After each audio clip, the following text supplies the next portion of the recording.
Почитувани, случајот Рекет излезе на видеонина и скандалозни информации поврзани од Охрид. Во дел од сведочењето на прво обвинетиот Бојан Јовановски се дознава дека Зоран Заев ги наместил изборите во Охрид и дека имало изборни нерегуларности. Бојан Јовановски вели, цитирам: Заев со Кичиец зборуваа за местење на избори во Охрид, а Кичиец имаше своја паравојска. Затворен цитат. Од ова тврдење на Заев може да се заклучи дека Константин Ѓоргиевски победил на наместени избори, зад кои стоел токму Заев со помошта на паравојската на осудениот за Рекет Зоки Кичиец, кој па во меѓувреме беше ослободен од домашен притвор. Во прилог е и тоа што средбата помеѓу Бојан и Заев е на 3 април, на самиот старт на официјалниот почеток на изборната кампања за предвремените локални избори во Охрид, кои се одржаа пак на 21 април.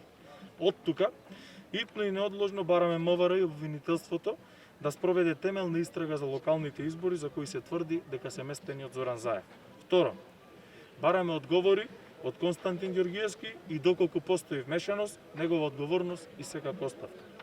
И трето, врз основа на тоа како ќе се одвива истрагата, а понатаму и судбината на тој процес, ќе бараме ревизија на сите одлуки на градоначалникот кој според тврдењето на Заев, како кој го пренесува прво обвинетиот Бојан Јовановски, победил на наместени избори со паравојската на Зоки Кичиец. За крај, јавноста секако очекува одговори од СДСМ за тоа како ги украло изборите и ја погазило волјата на граѓаните. Ви благодарам.